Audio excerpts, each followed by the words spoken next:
Olá, meus colegas de mercado financeiro. A gente está aqui começando com muita alegria o primeiro episódio piloto do nosso podcast aqui dos cursos de finanças da FIA.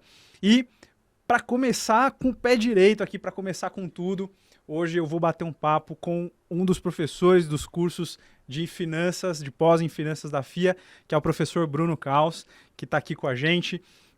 Eu vou deixar ele se apresentar, mas dando um currículo rapidinho aqui do professor Bruno. Ele é professor dos cursos, né, Finanças Corporativas e Investment Banking, Produtos Financeiros e Gestão de Risco. Então, riscos, ele tem as disciplinas lá nesses dois cursos. E eu tô aqui com a minha cola, um pouquinho do currículo aí do professor Bruno. Ele é doutor em Finanças pela Faculdade de Economia e Administração da USP e atualmente ele é CFO da Q Saúde, que eu posso chamar de Health Tech? Sim. Pode? Sim, Então, pode, beleza. pode. Bruno, obrigado por você ter vindo aqui. Boa noite. Prazer te receber. Então, se apresenta aí para o pessoal. E eu queria já começar pedindo para você falar um pouquinho da sua carreira, né? Hoje você está como CFO da Q Saúde, né? Mas você passou por várias empresas, algumas delas de capital aberto, né? Então, queria que você resumisse um pouquinho da sua trajetória até chegar hoje na Q Saúde. Maravilha. Bom, primeiro, obrigado pelo convite, né? É um prazer estar aqui com vocês. Eu comecei minha carreira, eu sou administrador pela Universidade Federal de Ceará e no curso de administração eu já decidi, né, trilhar pelo caminho das finanças. Né? Então, após a faculdade, eu fiz um MBA executivo em finanças pelo COPEAD, a Universidade Federal do Rio de Janeiro. Aí vim para São Paulo fazer um mestrado e o doutorado em finanças também aqui na Universidade de São Paulo. Né? Então, academicamente, eu fui trilhando aqui já todo sempre focado nessa linha de finanças. Né? Profissionalmente, eu comecei lá como estagiário ainda na empresa M. Dias Branco, né, que é a maior empresa de massas e biscoitos da América Latina, sediada lá em Fortaleza. Eu sou originalmente lá de Fortaleza, né? E atuei na área de relações com investidores. Então, ali eu já comecei a ter contato, né, com o mercado de capitais, com investidores, etc. A companhia, naquele momento, tinha acabado de fazer a abertura de capital, o IPO dela. Né? E aí eu já comecei desde estagiário, trainee, analista, etc., já nessa área de avaliação de investimentos e relações com investidores. Então, vim fazer o meu mestrado, né? Comecei a lecionar aqui na FIA também, né? Eu tenho um carinho muito grande pela academia, por isso que eu fui fazer doutorado também, continuo, mesmo com a agenda muito apertada, continuo dando aula ainda hoje em dia. E tive a oportunidade de voltar para a M. Dias Branco. Eu saí da M. Dias, depois eu voltei para a M. Dias Branco, assumindo a cadeira do meu chefe anterior, né? Do meu gestor anterior, a cadeira lá de head de relações com investidores. Então, né? você saiu da M. Dias para fazer mestrado e doutorado. É isso. Aí, quando eu estava terminando os créditos do doutorado, o CFO da companhia me chamou para voltar para a companhia, sediado aqui em São Paulo, para assumir efetivamente como gestor da área de relações com investidores. Tá. E nessa passagem, assim, o que você pensou? Porque é normal que as pessoas façam meio que uma oposição entre academia e trabalhar no mercado, né? Tem gente que costuma, às vezes, contrapor uma coisa a outra, sendo que não tem nada a ver, né? Eu acho que uma coisa complementa a outra, mas você estava como estagiário na M. Dias, o que te deu de partir para academia e, de repente, pesquisa e mestrado? Isso eu sempre tive vontade, né? Primeiro é o seguinte, um ponto importante do ponto de vista de carreira, de capacitação técnica, que é importante a gente mencionar aqui. Eu sempre quis me diferenciar dos demais, certo? A época que eu entrei na faculdade, era um diferencial você ter uma pós-graduação, que hoje ainda é, claro, né? Um MBA, uma especialização, etc. É muito importante você fazer esse tipo de curso. Mas eu resolvi avançar um pouco mais, eu fiz a especialização e avancei um pouco mais no sentido de você ter um diferencial ainda maior em relação aos competidores profissionais, digamos assim, né, dentro do mercado financeiro. Né? E aí eu avancei fazendo o mestrado e o doutorado. Certo. Tá? Então, meu objetivo aqui, né, e aí eu discordo veementemente quem tem essa separação de academia com a parte prática, vamos chamar assim, porque a administração, finanças, é umas ciências sociais aplicadas. Então, a teoria é efetivamente aplicada na prática. Né? Claro que você tem, né, a prática, ela tem cada situação, a experiência que eu tive na M. Dias Branco, ou na Apivida, ou na Q Saúde, são experiências completamente diferentes, mas eu vejo a academia com o mundo profissional prático, vamos chamar assim, como muito complementares e não isolados, né? Então, hoje, mesmo que indiretamente, eu uso muito o que eu aprendi na academia dentro do meu dia a dia. Seja pela parte de você ter uma capacidade analítica maior, seja pela situação técnica mesmo, né, da teoria que a gente aprendeu lá em finanças, no mestrado, no doutorado. Então, eu sou um forte defensor, né, de você aliar a academia à parte prática, porque eu acho que um complementa o outro e eu acho isso muito importante, né? Bom, quando eu era analista, né, lá era estagiário, depois trainee, depois analista sênior, né, que eles chamavam lá na época, eu sempre já queria fazer esse mestrado, eu queria me diferenciar e queria ter uma capacitação, uma consolidação teórica mais forte, né? E aí eu me inscrevi aqui no processo seletivo do mestrado e fui aprovado aqui na USP, né? Então, eu já tinha um desejo, né, de fazer esse alinhamento entre teoria e prática, né? Quando eu estava no mestrado, eu não imaginava ainda fazer um doutorado, mas acabei optando por fazer um doutorado, incentivado pelos próprios orientadores, né? Aquele que eram muito bem, né? O professor Roy Martelan, o professor Eduardo Caio, que foram meus orientadores lá na USP, né? Uhum. E aí, fiz o doutorado. Acabei tendo essa oportunidade de voltar para a M. Dias Branco como gestor da área, né? Que foi um ponto muito relevante, onde eu comecei a efetivamente aprender a ser gestor, né? Você me pergunta assim, qual foi o desafio que você teve aquela época lá? A primeira coisa que eu falei pro CFO, que hoje eu tenho uma amizade muito grande com ele, o Geraldo Luciano Matos Júnior lá, que foi por muito tempo CFO lá da M. Dias Branco. A primeira coisa que eu falei para ele assim, Geraldo, eu acho que eu sou muito novo para esse cargo, né? E ele falou assim para mim, não se preocupe com isso. As pessoas no mercado financeiro também são muito novas e você vai lidar super bem com a sua capacitação, com a sua capacidade técnica, com a sua capacidade de comunicação, etc. E assim eu topei o desafio. E aí virei gestor da área, sediado aqui em São Paulo. A M. Dias Branco tem uma fábrica aqui em São Caetano do Sul, onde ficava lá o escritório, da marca Adria, né, que é uma das marcas aqui de São Paulo. E aí eu passei mais 3 anos como gestor representando a empresa perante o mercado financeiro. E nessa época como que foi? Você chegou a sentir mesmo, que é uma percepção bem, eu acho que bem madura, né? Você avaliar, pô, será que eu sou muito novo pro cargo ou não? Você chegou a sentir, de fato, um peso por causa da idade ou não, depois foi tranquilo? Como eu fiquei muito empolgado com a oportunidade, aí eu fui embora e fui trabalhando e, obviamente, sempre com a orientação, né? E com a gestão lá dos vice-presidentes lá da M. Dias Branco, então isso me ajudava muito, claro, né? Mas aí eu fui embora, fui aprendendo a dinâmica do mercado, né? Aprendendo assim, né? Aprendendo na ótica do gestor, do principal responsável pela área, né? E aí a gente foi trabalhando mais 3 anos e pouco, como gestor dessa área. Você tinha quantos anos, né, quando você assumiu lá a cadeira? Tinha 27 para 28 anos. Tá. Certo. Aí eu já começando a olhar, a área de relações com investidores era uma área espetacular, é um aprendizado enorme, mas ela se torna um pouco repetitiva depois de alguns anos que você está atuando na área.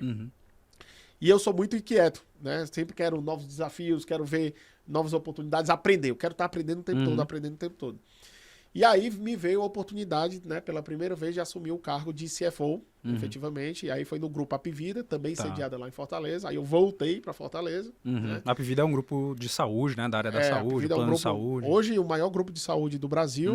Né? Na época ainda era um grupo regional, né? Tinha atuação nas regiões Norte e Nordeste. E o objetivo lá da minha contratação era preparar a empresa para fazer captação de recursos. Ainda não havia se decidido se seria via um private equity, se seria uma abertura de capital. E, com essa captação, financiar o crescimento da companhia. Né? E assim a gente foi fazer. Né? Teve implantação de sistema lá, a gente implantou o SAP lá, o ERP. A gente fez implantação de software de gestão orçamentária, implantação da cultura de gestão orçamentária na companhia. Foram vários projetos internos, reestruturação societária, vários projetos internos para preparar a empresa para abertura de capital. O objetivo final era a abertura de capital. A gente só não sabia naquele momento, isso era nos idos de 2016, 2017, se a gente ainda teria um passo de ter um financiamento de um fundo de private equity, né, que é aqueles fundos que compram participação da empresa para depois vender, né, essa participação, ou se a gente iria direto para a abertura de capital. Tá. Fizemos um processo lá com fundos de private equity, acabou não dando certo e a gente optou por dar o passo, fazer a abertura de capital. Então, eu tive que liderar todo esse processo de abertura de capital lá da Apvida, que culminou nesse IPO lá em 2018. 2018. Né? E aí a gente captou na época 2,4 bilhões de reais, né, para a companhia e outros 600 milhões de reais para a família. E utilizou todos esses recursos no financiamento de aquisições e de expansão orgânica da companhia, né? Construção de hospitais, clínicas, etc. Porque a companhia tem um modelo verticalizado, ou seja, ela vende o plano de saúde, mas também presta serviços do ponto de vista assistencial para os clientes da companhia.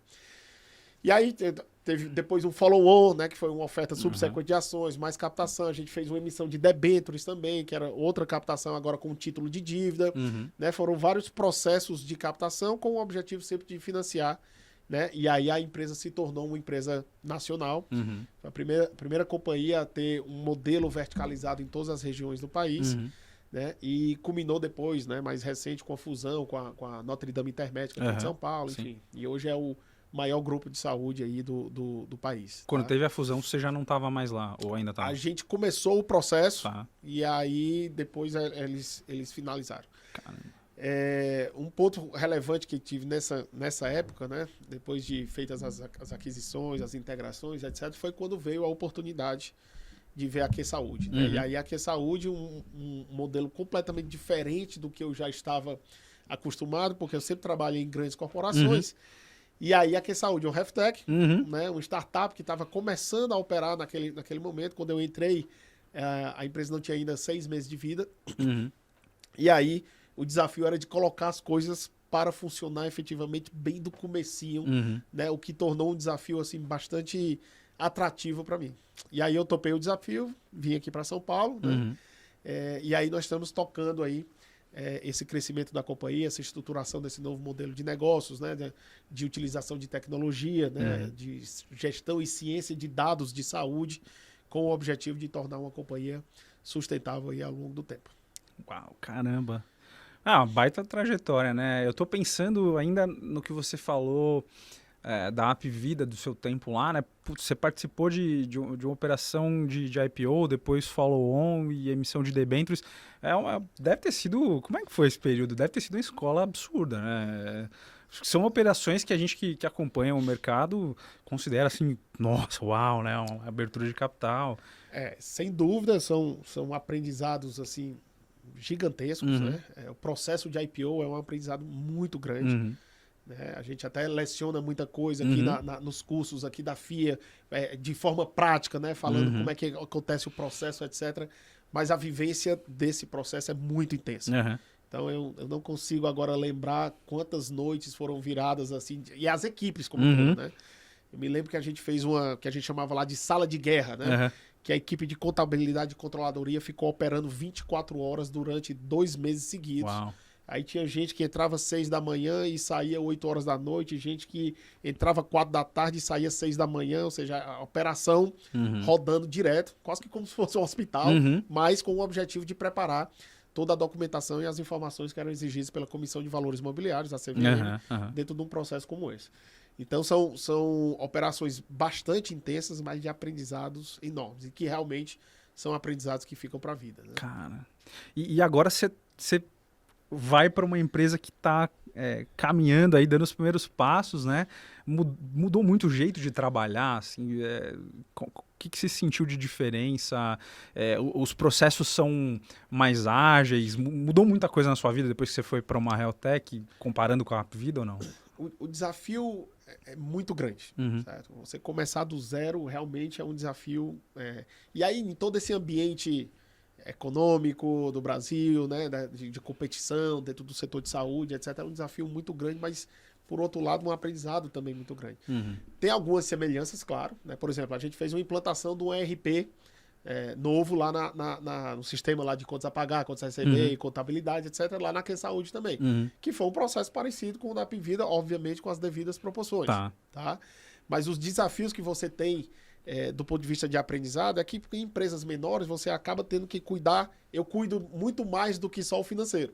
Eu sou responsável pela negociação com redes de prestadores de serviço, sou responsável pela parte de precificação de produtos, de novos produtos e novos negócios, responsável pela parte de departamento pessoal, né, que não era um skill que eu tinha e de experiência que eu tivesse anteriormente, com a parte de contratos, compras, etc. Então, é natural que você tenha uma ampliação do teu leque de atuação, uma vez que a empresa é menor e que, obviamente, não comporta um diretor para cada área dessa.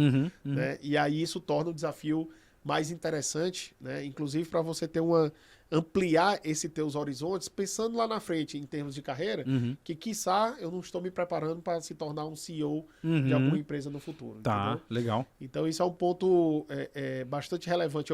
Eu lido muito mais no detalhe aqui, por exemplo, com áreas de marketing, vendas, etc., do que eu lidava lá na Apvida. Não que eu não tivesse contato e tivesse direto com os gestores da área. Mas, assim, o processo de tomada que é mais vertical, é mais horizontal, né, o processo de tomada. É porque é muito grande a empresa, então, obviamente, tem muita gente envolvida nisso. Eu era responsável pela área financeira como todo, né? Financeira, M&A, etc. Então, a gente tem desafios diferentes e que, obviamente, no ponto de vista assim, de construção de carreira, eu vejo como muito interessante e o que me motiva mesmo, né? Que é tá vendo novas coisas, trabalhar. Esse mundo de startup é um mundo muito diferente, né? Então, eu tive contato em eventos de startup, como é que o pessoal se financia nisso, né? Completamente diferente do que a gente viu no processo de IPO, etc. Para startup, a IPO é um negócio assim ainda distante, eu ia te né? perguntar Que é um isso. processo natural. Você tem, por exemplo, startups que ainda são projetos, né? Que ainda não começaram a operar. Que aí a captação dela a gente chama de seed money, né? Seed de semente, que é um dinheirinho semente para poder colocar o projeto de pé. Tem estágio da empresa que ela é apenas como se fosse um protótipo em bem início de operação. É o que a gente chama lá do Series A, né? Que é como se fosse uma primeira captação. E aí, depois que a empresa vai crescendo, vai operando, etc., aí tem o Series B, Series C, e por aí vai. Até ela pegar uma dimensão grande e, eventualmente, ter um financiamento de private equity, né, de emissões de dívida ou mesmo de IPO. Então, são mundos bem distintos, assim, que tem sido bastante interessante o meu aprendizado nisso aí. Esse começo é como se fosse um fundo de venture capital investindo? Sim. No começo seria venture capitals, e aí depois que a empresa está mais madura, eventualmente você pode ter um private equity. Cara, que legal, né? Eu acho que o pessoal que tá vendo aí o podcast, né? Muita gente no processo de formação, fazendo uma pós e tudo mais. Eu acho que é tendência, né? Que a gente tenha cada vez mais empresas como a QSaúde, Health Techs aparecendo, né? E inclusive em outras áreas. A gente tem as fintechs, as edtechs e tudo mais. Então, acho que esse ambiente de trabalho vai ser cada vez mais realidade para o pessoal que tá ainda em fase de formação, né?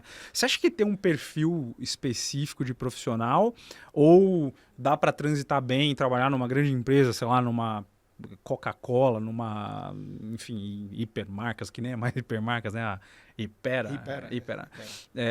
Ou você trabalhar numa fintech, numa health tech, você acha que tem um perfil específico? Rapaz, o perfil é hands-on, certo? Um perfil que tá lá querendo aprender, né? Porque muitas vezes uma empresa como essa ainda vai estruturar lá na frente um programa de remuneração variável, ainda vai colocar alguns aspectos que são mais inerentes de médias e grandes empresas, tá?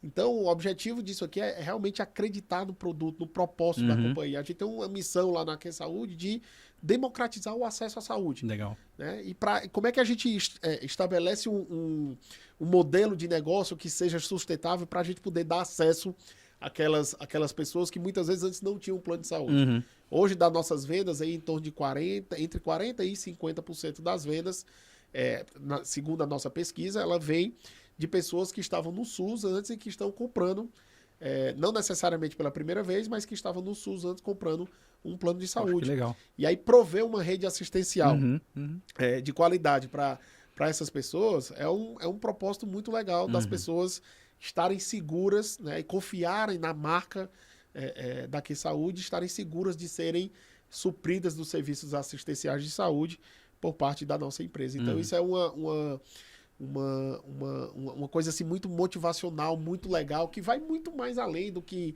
remuneração, dinheiro, etc. Claro que, óbvio, a gente pensa nisso, né? Ninguém é utópico de dizer, não estou pensando em dinheiro aqui e tal, mas até porque a gente precisa para pagar as contas, né? Os boletos, os PIX, né? Eles sempre vencem. E aí a gente, óbvio que pensa nisso, mas que tem um propósito muito maior por cima disso, sabe? E essa vontade de fazer acontecer, de crescer a empresa, ela é muito motivadora para que a gente possa trilhar a nossa trajetória aí para o futuro. Legal. Ó, então, vocês que estão vendo aí o podcast, vocês estão ouvindo, enfim, não sei se está vendo, se está ouvindo, o que eu, se puder resumir aqui, tem que ser mão na massa, a vontade de aprender, vai acabar invariavelmente entrando em contato com mais de uma área, né? Vai acabar jogando em mais de uma posição, o que para alguns pode ser uma desvantagem, mas quem tem essa pegada, né, esse perfil, você falou que esse contato todo com os processos te prepara para no futuro ser um CEO. Então, puta, uma baita escola, né? Uma baita aprendizado. Eu vou dar exemplos aqui, tá? Eu tenho um coordenador, por exemplo, lá na empresa, em que ele bate bola no faturamento, no contas a receber e no contas a pagar. Lá na Apvida eu tinha um coordenador de contas a pagar, um contas a receber e um coordenador de faturamento. Que é o tradicional, né? Que é o tradicional para a grande empresa. Isso é normal. Então o cara tem que, como a gente diz no ditado lá, ele tem que bater o escanteio, tem que dar cabeceada e se tiver que voltar para ajudar o goleiro, ele vai lá voltar para ajudar o goleiro. Boa. Sabe? E aí esse é um skill que ele pega de formação que é muito interessante, né? Porque ele não fica só numa área específica. Legal. Semanalmente, hoje mesmo, né?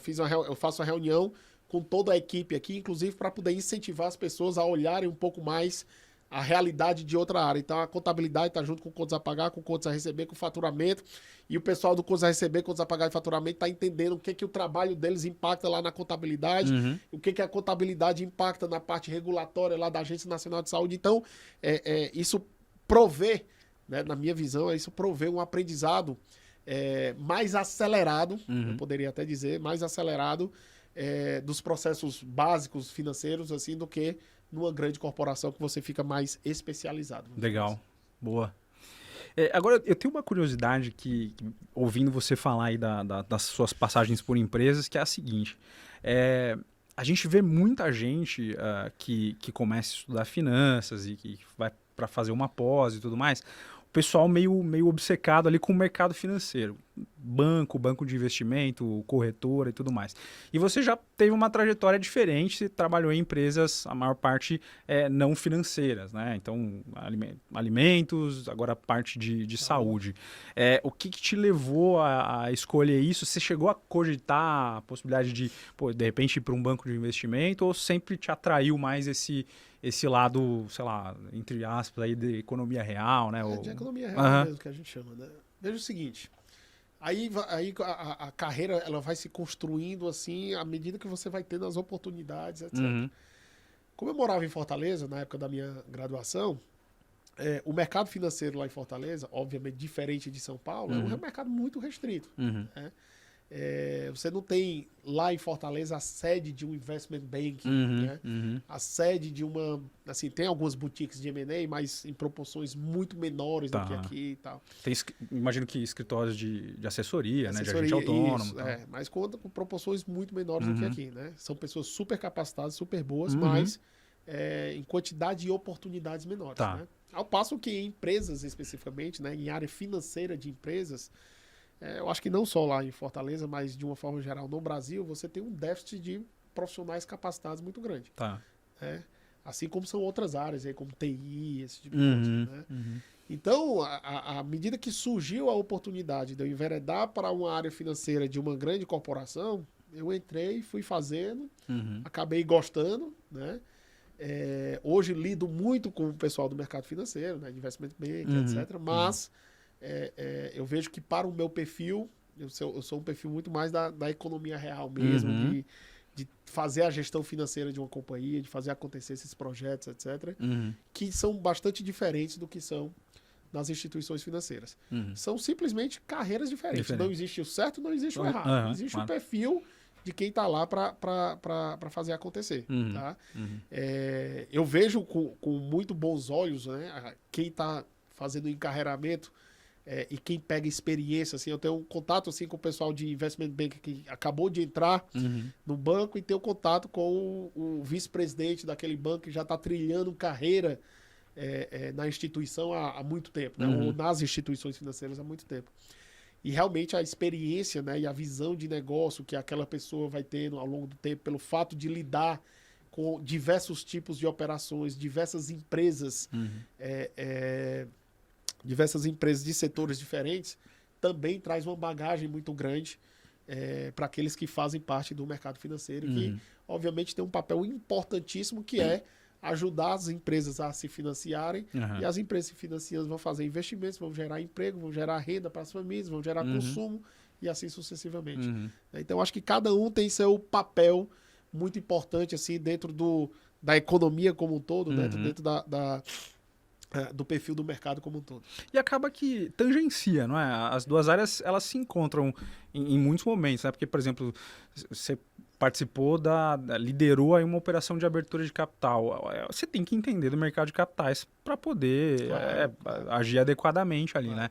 E ao mesmo tempo, alguém que está, sei lá, uma instituição que está coordenando a oferta, o camarada tem que entender de finanças corporativas também e tudo mais, né? Então acaba que tangencia, as áreas se encontram, né? As áreas se encontram. A gente tem que entender como é que funciona o mercado de investidores, né? De fundos de investimento, etc., para poder entender a lógica da oferta e a lógica da demanda. Né? A empresa tem uma demanda de capital, os investidores têm capital para ser alocado em empresas para poder rentabilizar esse capital, né? Fazer o dinheiro trabalhar, como eles dizem, né? E a gente precisa entender o lado de lá, da mesma forma como o pessoal do mercado financeiro precisa entender o lado de cá. A gente constrói o valuation junto. Então a gente usa as metodologias de avaliação de empresa, o fluxo de caixa descontado, avaliação por múltiplos, etc. Tudo isso em conjunto. Eu preciso entender do lado de cá, porque estou com as informações da empresa, com o contexto estratégico, operacional da companhia, etc. E eles precisam ter as técnicas do lado de lá para poder ajudar na preparação de todos os materiais, etc. Né? Não só do valuation em si, que vai contribuir com a precificação daquele IPO, né? Mas com os documentos de uma forma geral, documentos financeiros e ou regulatórios que são exigidos aí pela CVM. Então, realmente, é uma troca de aprendizados, né? É claro que, do ponto de vista de conhecimento do mercado de fundos de investimento, eles vão conhecer muito mais do que eu, mas do conhecimento da empresa que a gente tem, obviamente, a gente tem um conhecimento muito maior do que o deles. Então, essa troca acaba, quando você tem equipes boas dos dois lados, você acaba tendo uma operação de sucesso. Legal, boa. Tem mais uma pergunta aqui que tem a ver ainda com essa parte mais de carreira, né? E aí eu queria ouvir sua opinião. O que você acha que é preciso, aí, se você quiser falar sobre soft skills e também conhecimento técnico, né? Mas para o pessoal que quer aí trilhar uma carreira em finanças, seja economia real, seja numa empresa, numa instituição financeira, o que você acha que tem que ser ali a pegada para a pessoa ter sucesso? O que você acha que é indispensável para uma boa carreira em finanças? Vamos lá. Primeiro o seguinte, capacitação técnica é indiscutível. Então, as pessoas precisam se capacitar, ter feito bons cursos, fazer uma boa pós-graduação. Alguns, né, podem enveredar para o mestrado, etc., mas tem que ter uma capacitação técnica, teórica / prática, muito importante. Então, tem que começar daí, porque é com a capacitação técnica. Eu costumo dizer lá para o meu pessoal que é o seguinte, quanto mais alto na carreira você está, mais gestão de pessoas você usa, né? E menos o techniquez do dia a dia. Então, eu já fiz muita planilha de valuation na minha vida. Hoje eu não faço mais a planilha de valuation, mas eu analiso o valuation, vejo a parte crítica, como é que está lá, vejo a projeção do fluxo de caixa que tem as pessoas que estão se capacitando, que estão fazendo esse tipo de trabalho. Então, eu dentro do meu cargo, eu não tenho a obrigação de fazer esse tipo de trabalho operacional, mas eu tenho a obrigação de ter todo o conhecimento técnico e identificar as oportunidades, alguns erros, etc., que porventura possam existir dentro desses trabalhos. Tá? Então, em início de carreira, essa capacitação técnica ela é indispensável. Legal. E à medida que você vai tendo a capacitação técnica, que você vai crescendo na carreira, você vai tendo também a oportunidade de gestão. Quando você é um analista e se torna um coordenador. Quando você é um coordenador, você tem uma equipe embaixo. Começa a ter gestão, começa a trabalhar mais direto com a média gerência da companhia.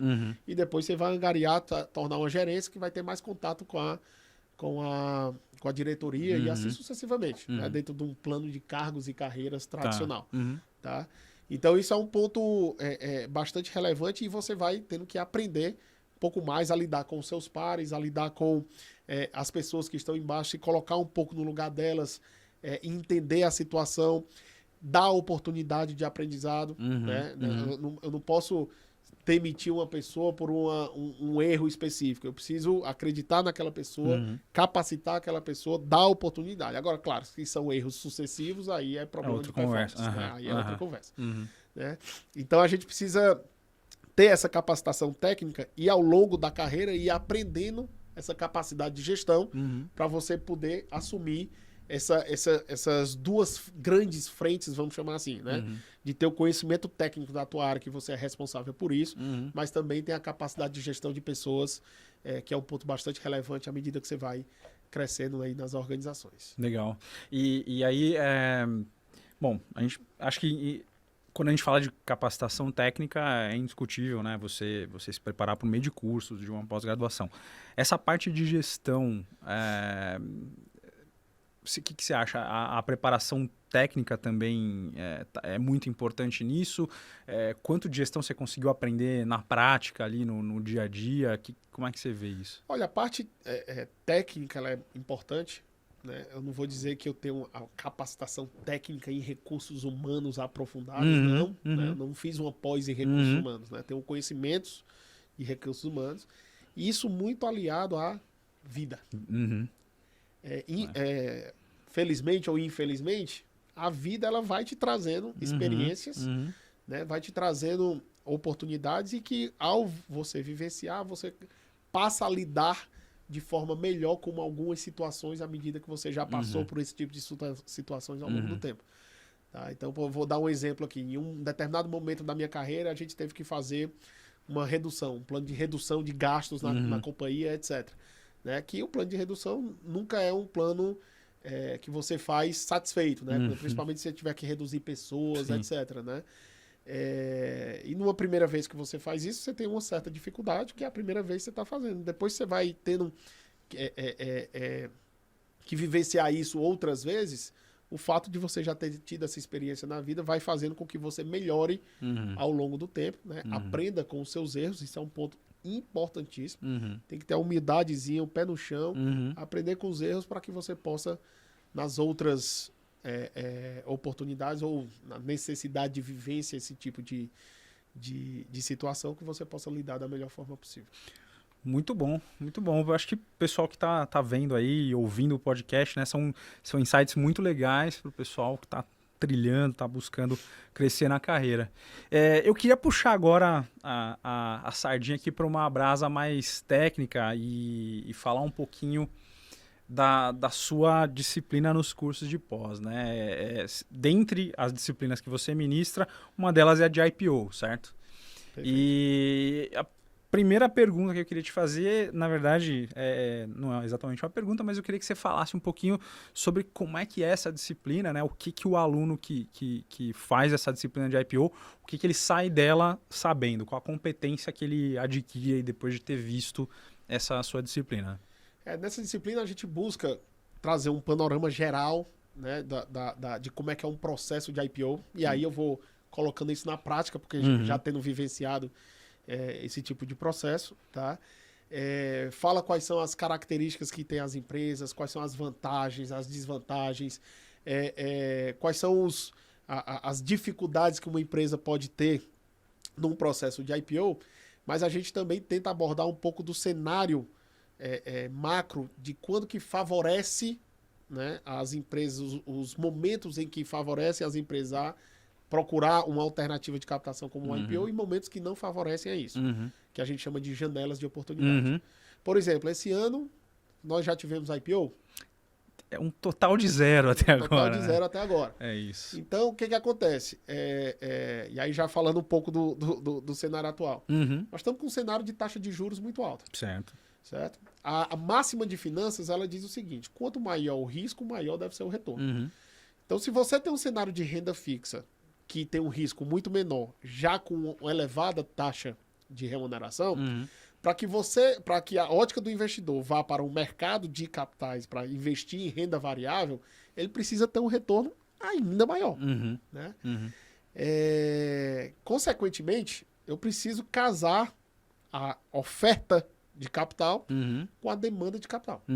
Então, os investidores precisam estar aptos a querer colocar dinheiro no mercado de ações, sendo que tem um concorrente muito forte agora, que é a renda fixa com taxa muito alta, e as empresas precisam demandar capital para poder ter, de acordo com as suas necessidades. Então, do ponto de vista da oferta de capital hoje, nós temos uma concorrência muito grande dessa taxa de juros, que desfavorecem a tomada de risco para investimentos em renda variável. Tá. Do ponto de vista da demanda de capital, nós temos um cenário econômico muito certo, com um ambiente inflacionário muito alto. Né? O ambiente inflacionário ele acaba corroendo o poder de compra da população. Corroendo o poder de compra da população, a população consome menos. Consumindo menos, as empresas têm que investir menos para poder expandir sua capacidade, etc. Então, isso é um ciclo vicioso, certo? Acaba que a empresa pode ter uma necessidade de capital menor, né?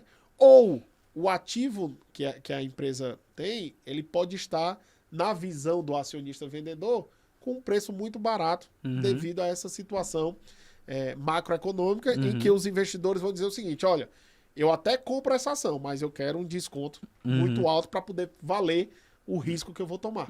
Tá?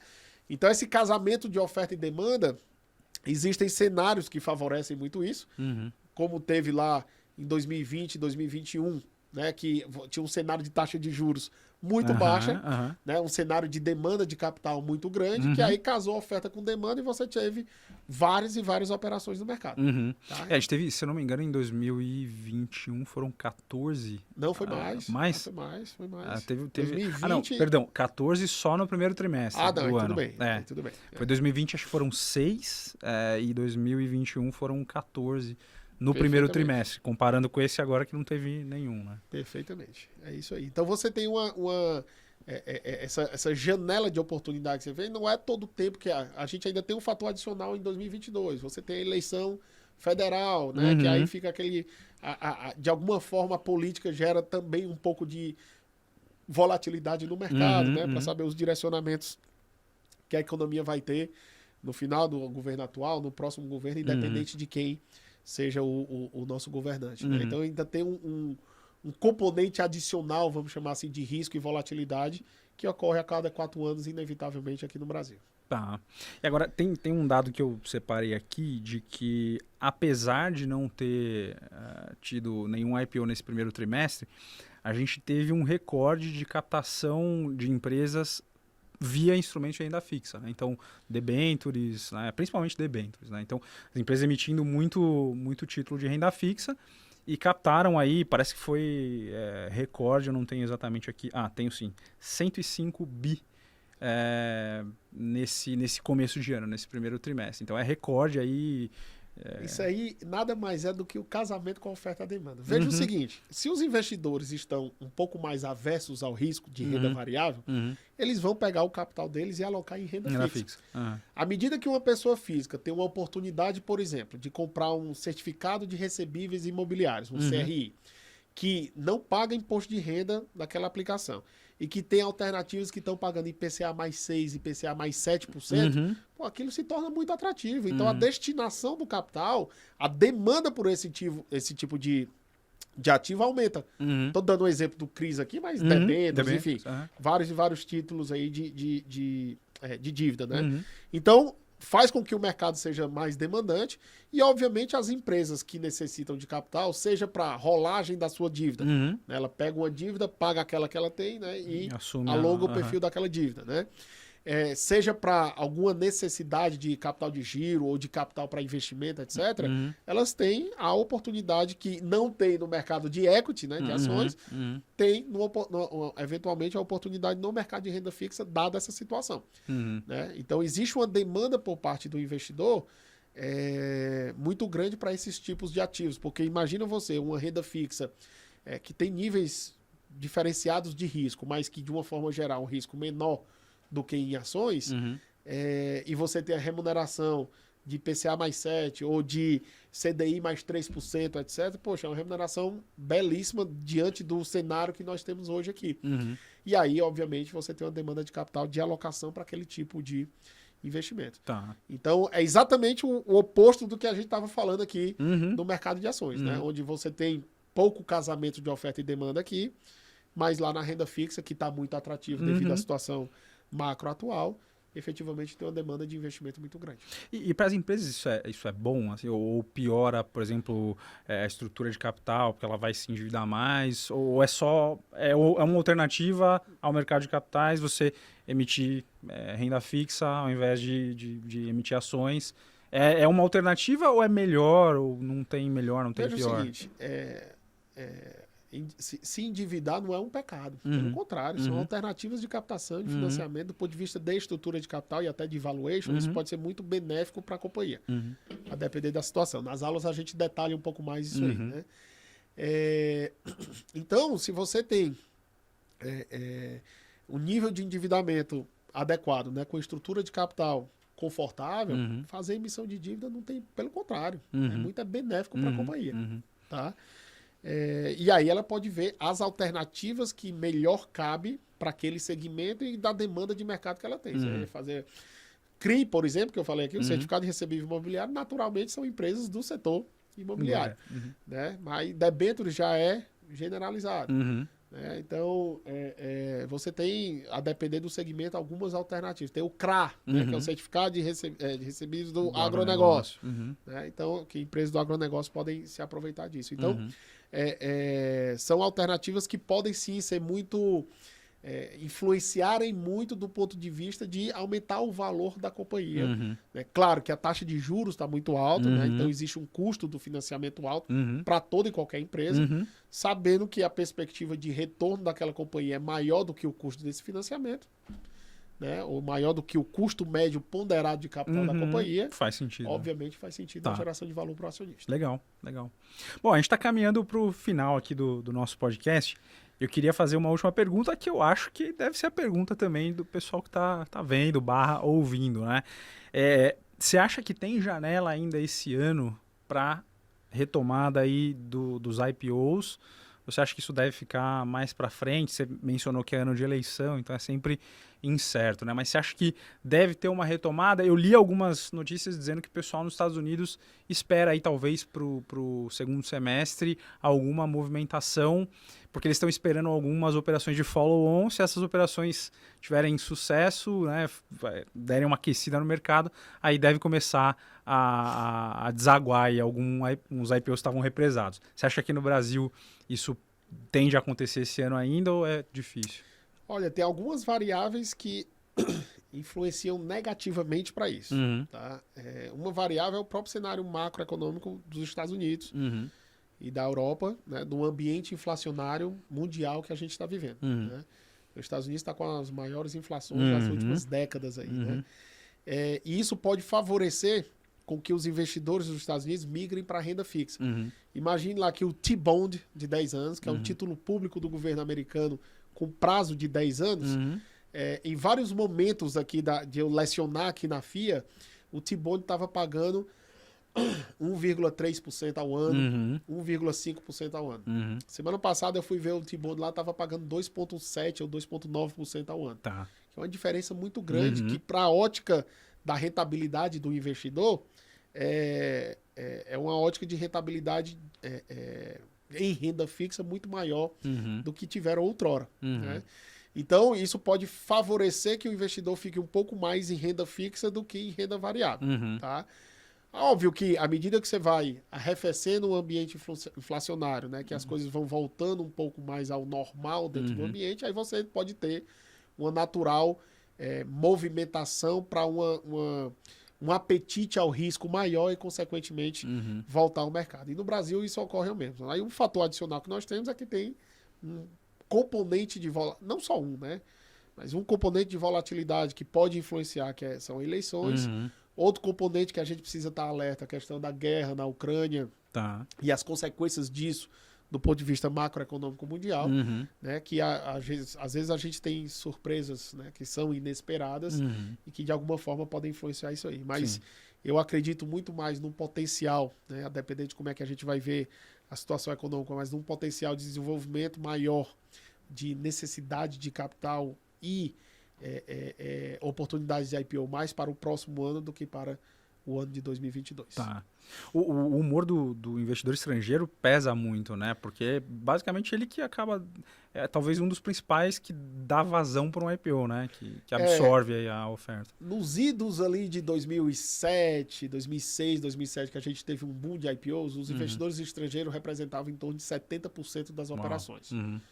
Mais recentemente, em 2020, 2021, eles estavam representando em torno de 50%, 40%, 50%. Que não deixa de ser muito relevante. Assim é importante. Né? Naturalmente, o investidor brasileiro, né, que vem ao longo do tempo, né, investindo um pouco mais em renda variável, etc., e que vai alocando um pouco mais de recurso, tem uma demanda desses investidores, desses fundos de investimentos em ação, muito maior. Né? Mas óbvio que o investidor estrangeiro ainda tem um papel relevante aqui nas operações de IPO no Brasil. Muito bem. Olha só, o papo tá bom, mas a gente vai caminhando aqui para o final do nosso podcast. Bruno, eu queria te agradecer muito, foi super legal esse bate-papo aqui, os insights sobre carreira, acho que foi muito, muito enriquecedor para o pessoal que está acompanhando. Então só tenho a te agradecer, se quiser deixar um recado final aí. Não, eu que agradeço, eu acho que meu recado final vai sempre no incentivo às pessoas a buscarem os seus objetivos, a felicidade, buscar a capacitação técnica, que é muito importante, né? Quem tiver a oportunidade de fazer esses cursos técnicos, né? Que quer estar no mercado financeiro ou na área financeira de empresas, né? Fazer esse curso de especialização é um ponto bastante importante, né? No objetivo de ter uma capacitação técnica, uma geração de conteúdo maior, que vai lhe incentivar bastante no desenvolvimento da sua carreira. Muito obrigado pelo convite e até uma próxima, se Deus quiser. Boa. É isso aí, pessoal. Até o próximo episódio, então, do nosso podcast. A gente fica por aqui. Tchau.